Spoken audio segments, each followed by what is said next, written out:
There comes a point where you have to ask whether or not Elon Musk has become this millionaire unchained or unhinged.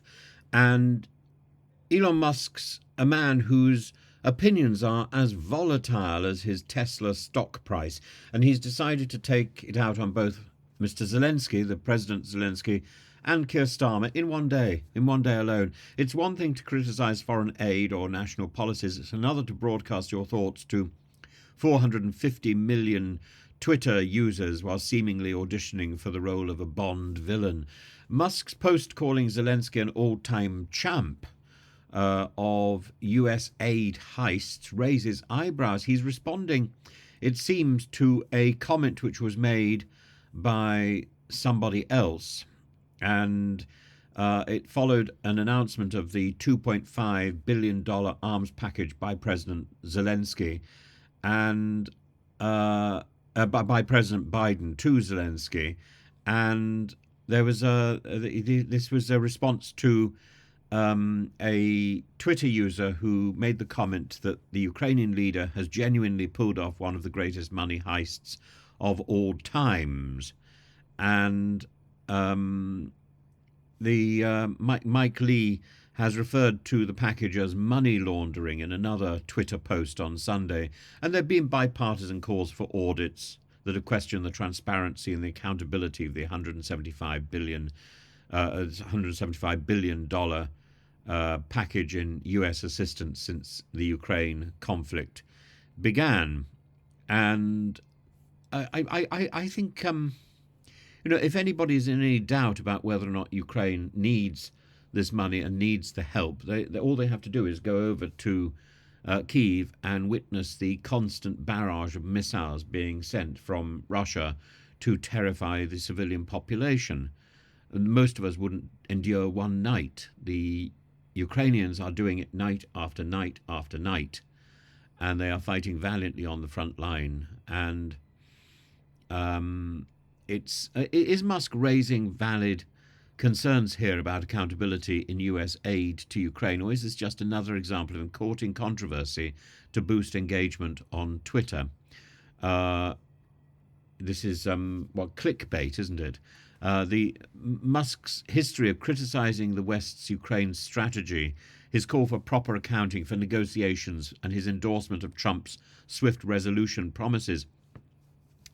While deriding aid, SpaceX's Starlink remains a critical tool for Ukraine's military, and Musk criticizes with one hand while collecting applause and contracts with the other. There's an element of hypocrisy in this. And at the same time, Musk is making further digs at the UK. Very few companies will invest with the current administration. And his remark following earlier comments about inevitable civil war in the UK points to a broader criticism of Labour's perceived anti-business stance, which I agree that there is a point, but there just comes, this barrage from Musk is too much. And Starmer's government has been seeking a project to project a pro-growth, stable image with 63 billion pounds of new investments touted at a recent summit. But Musk's complaints about bureaucracy and a lack of stability resonate in business circles. Is this posturing, or is this a genuine warning signal from a man with global investments and from a man who knows about business? What does Musk gain from these public spats? Whether mocking Zelensky's humour or Starmer's leadership, Musk frames himself as a truth teller among world leaders that he considers to be out of touch. And at the same time, he's promoting his own platform. The controversy fuels Twitter's user interactions, potentially boosting its value. And his alignment with Trump, with a person who is seen as somebody who cocks a snook at the traditional diplomacy and traditional ways of doing things. Musk's consistent criticisms of Western leaders align neatly with Trump's populist rhetoric, suggesting political motivations. His actions challenge the notion of restraint of proper restraint for somebody who is about to enter public office. Musk's position as a private citizen wielding influence on global politics and national economies is unprecedented, and the criticism of Musk as a provocateur versus praise for his unfiltered honesty, and that double playbook thing. But when does candor cross the line into reckless destabilization? And his remarks on Ukraine aid, for instance, risks undermining the international support for Kyiv during a critical phase of the war. A few ill-timed questions, ill-judged questions, could break the confidence as well as the commitment of the West, the confidence of Ukraine, the commitment of the West.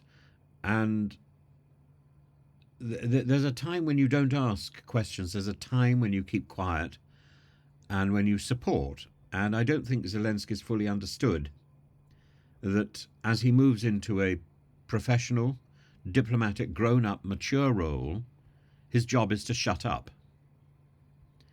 And his critiques of Zelensky and Starmer may contain kernels of truth.